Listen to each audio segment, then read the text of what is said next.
All right, guys, I just had all this yarn dropped off for me. It is a lot of red heart. A friend of mine, sad situation, is that her aunt died and she had all this yarn, and a lot of this was in a big black trash bag. So I know some of these colors have to be older, and she knew I loved to crochet, so she brought me all her stuff. And then they had all these big squares. These look like maybe they just need to be done in the black, the match, but there's several of them. Now I can wash these, I know, but my question is, they've been stored for a while and they're musty. Oh, how do I get this not to smell that way? I think I'm going to leave them up open like this and kind of air out and see if it helps. But for those who get vintage yarn, how do you get it from being a bit musty? Love a suggestion. And I hate the situation because it's sad, but I am thrilled to get it all. I'm going to have to do a lot of detangling, a lot of either making them into balls if there's not a lot, or hanks. But this is, like just has a little bit here. I might make some scrappy cakes, but let me see. Is there a date on any of this? I don't know where to find the dates, but they, not all of them, but most of them smell very musty. But anyway, so I'm going to have a thrill of a time going through it all. So, like I said, if you guys can give me a suggestion how to take the musty smell out of it, I would appreciate it. And I will be seeing you later for a bigger video, and I'll be talking to you soon. Guys, well, first off, Friday's video did not get uploaded because I'm not sure what happens sometimes, but my hands are down here instead of up here where you can see them. And in that video, it was back and forth. So what we were going to do was this hexagon, and it's called Bracken. And so we will do this Friday. I will still do a video of it. I just need to redo it. And I might do it in a solid just to make it easier. If you want a video with joining different colors, I can do. I thought about doing a separate one for that and turning chains, just because I don't ever do one thing always the same. It really depends on my project, and my joining here might be different than what I would do at another one. The ends of a project might be again from another one, and this is a square that I wanted to will do this week. I think I've decided to do a theme week, and that's what we're going to be doing today. And the reason that started is because we're going to be doing granny squares now. I know a lot of people are familiar with granny squares, but there might be somebody new that would like to see how it's done, and I just would like to put it in my library of stitches. And the reason it started was, even though I've done these squares and I'm familiar with all that, I have never worked it. Oh, if you can see, this thing's huge. I am making it a queen size, and this is Pioneer Woman yarn that I have bought on clearance, but I have never worked it straight, so I wanted to try that. And this is what it is so far. It will take a while. It's funny, this yarn says a 4, but I think it's a very thick 4, maybe a light 5, but it's very warm. And I'm using the 2 cakes I'm using, alternating them. This is just kind of information overload for you, and I'm sorry if it is. I am one set. I am doing the Pioneer Woman acrylic cake. Let's see. Where's the name for these things? I always have a hard time for that. But it's just different color blues. We're just going to go with that. And an alternating row, I am using this one, which has more blue in it, but it has some bright colors. Oh, there we go. There's the colors. Periwinkle, and then teal blue, deep blue. So I'm pairing, this is one, then I do one then the other, alternating these. So that's what I'm doing there. I think I'm going to add, in before I did a short about some yarn I received, and I think I'm going to put that before the video because I have a question that I want to ask you. So this right here is a puzzle yarn.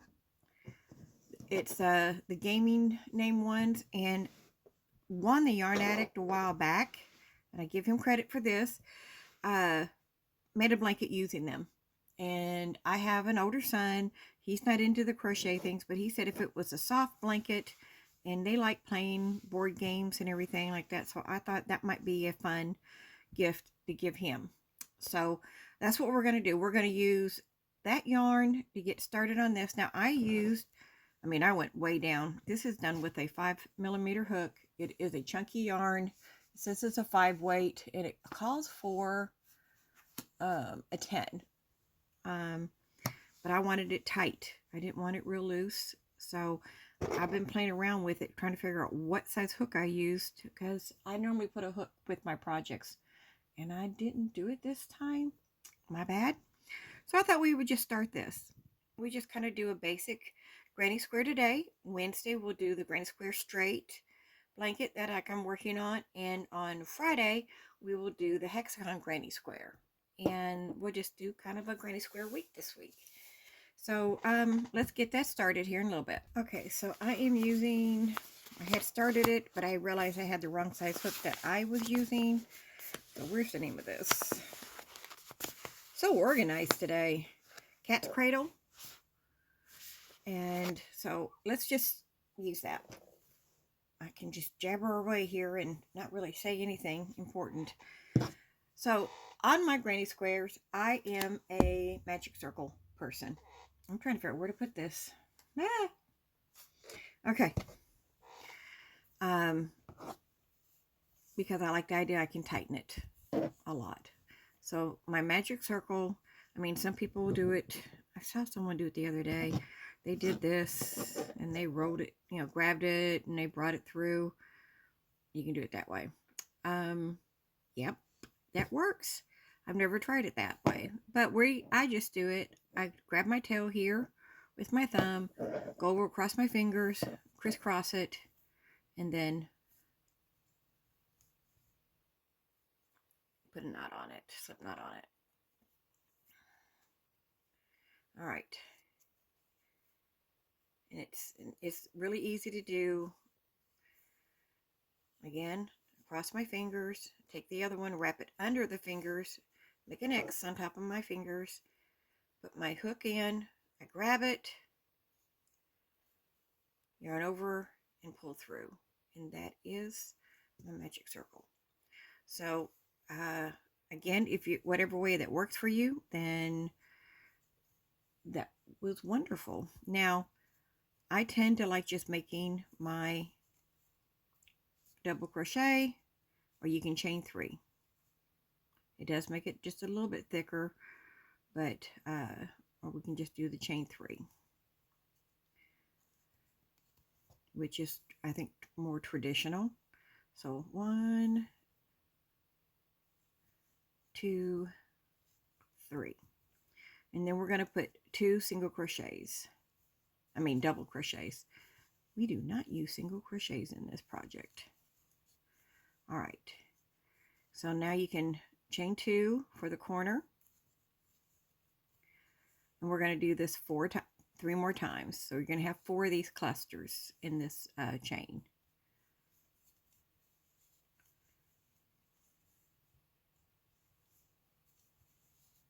And then we're chaining 2. So go ahead, you do your next 2 if you're working with me, and I'll be right back. So I've done my 4 sets of 3 double crochets. 1, 2, 3, 4. I've chained 2. I'm going to go down here and grab my tail and tighten it. Now I will carry my tail up, and I'm going to put it, that chain 3 we have, we're going to do a slip stitch. And I will do that. Okay, so we're going to chain 3 again, or I am going to actually turn my work. I like turning mine squares. And then we are going to, there we go, I got it there. Then I'm going to chain 3. And I'm going to put 3 more in this corner of the chain 2. So it's a corner, so we're going to chain 2. And we're going to put 3 more in there. Like I said, this is tighter. This is not the right hook for this yarn, but I wanted a small tight stitch to make it more dense. I didn't want it flowy.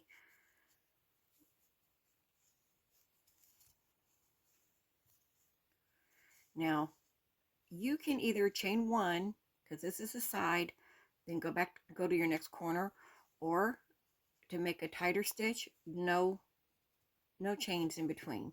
We're going to go straight to the next corner.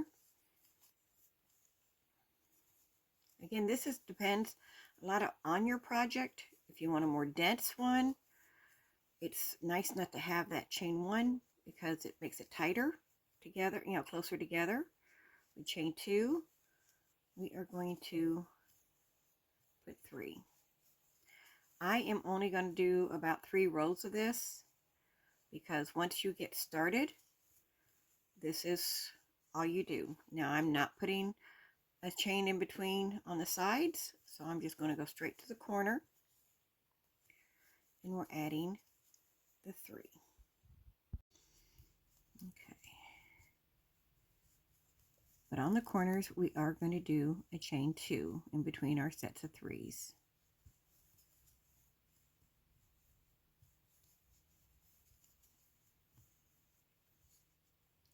And 1 more.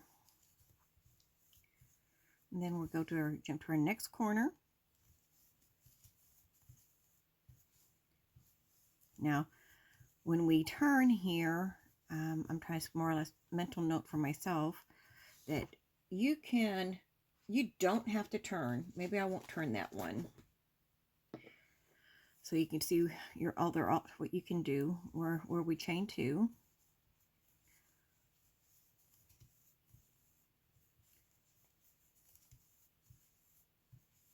One more. Now we are going to slip stitch into that chain and bring that together. Now, I like working in a corner. So unless you just want to start here, you can go start stitching in the top of your double crochets. But because I like working a corner, I am going to travel over and do slip stitch until I get to my corner. And then I can do the chain 3 and start my corner again.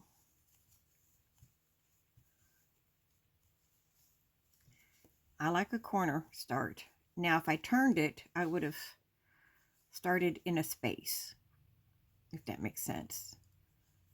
Because I would have just, if I was here, I would have turned and just worked my clusters here and then jumped to my corner.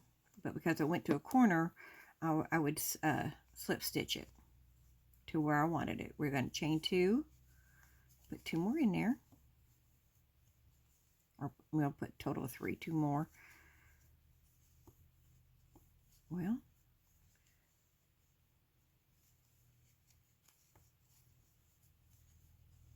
my yarn's not flowing like I want it to. Oh, hold on. So if you saw the video before this, I'm going to add that 2-minute little clip. Did you see? I just received a whole bunch of yarn. I'm excited about getting the yarn. I'm sorry that her aunt died, but it was exciting to see that yarn, and she knew I would love it. I'm excited about going through it all. It does have a little musty smell, so I need to figure out how to take the must out. But, and I think I'm going to try to finish her little project of squares, because that might make it a good memory gift. Give it back to her, finish it, and give it back to her.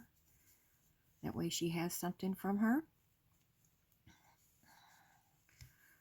But, and I know I can wash those because those are pretty much finished. Some of them need some trim, but I can wash those. So if you have any idea how to get that musty smell out, I will gladly take your suggestions. Now we're going to do the side. Remember, we're not chaining between our sides, so we're just going to jump to the side and do our clusters, or chain, 3 double crochets. I think I'm crocheting and not explaining at all. And then we jump to the corner. And this is all you do all the way around. Once you get the hang of it, they're fun to do. You just chain 2 on my corners, and then we're able to finish it out with the next set of 3. And just remember, on the side, we are just going to go straight over there. You can do a chain 1 if that's how you want to do yours. Explore both, do both ways. I'm not saying I never do that. I just, for this one particular, I purposely want it as tight as I can manage it. And that blanket, you could go back and watch Juan's, of course, for the original idea and see how he does his. It's been a while, so you might have to look back a little bit on his videos. If I can find it, I can try to link it, or just reference, put his channel in the comments, or in the comment section description, so you could go look it up. If you don't already watch him, you need to go check him out anyways. He's got a lot of good videos.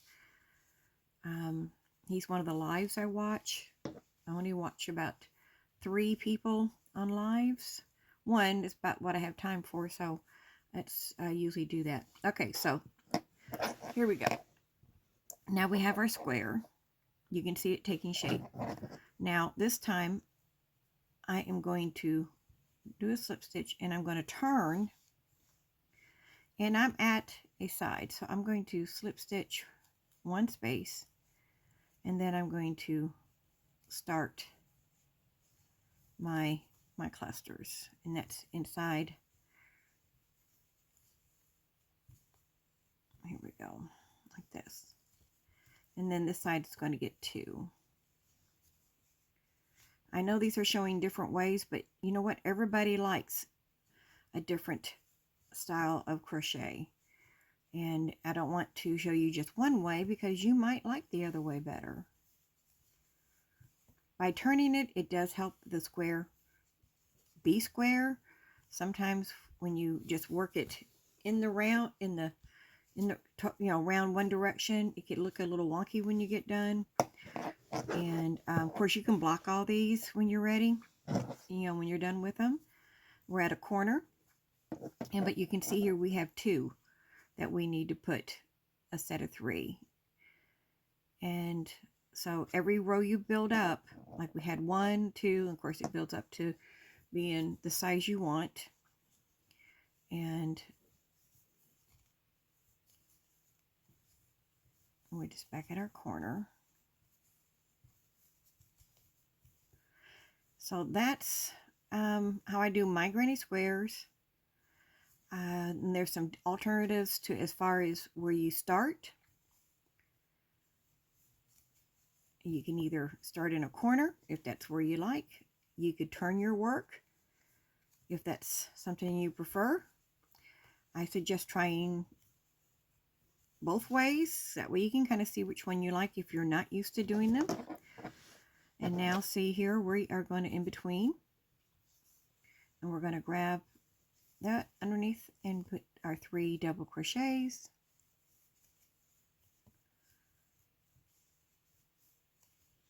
then we're just gonna go jump to the next one and put our next set, and then we'll be pretty much having a good start and building this up. On my squares, I have, getting ready to do a corner. Where's my square? Here we go. This one I made 1, 2, 3, 4, 5, 6. So I have right now 1, 2, 3, 4, and I have a couple more to do. So as I said, that's how I like doing it. I hope you enjoyed it, and I hope telling you the different ways wasn't confusing, but kind of gave you an option for doing it whatever way you know is comfortable for you. Find your comfort spot when you're crocheting. There are a lot of different ways. I have learned different things to do that was helpful in crocheting. So there's always something we learn. No matter how long we crochet, there's always something we can learn from someone, and we either can put it active all the time in our crochet work, or we can use it when it's convenient. Like I said, I don't always do the same thing. I will do this, but then the next time I will put crochet single chain in between them. It really depends on your project or how you are wanting it to go. I just need to sew that in. And thank you for watching, guys. I hope you're having a wonderful day, and I will talk to you Wednesday, and we'll do the granny crochet in a straight line. All right, bye, guys.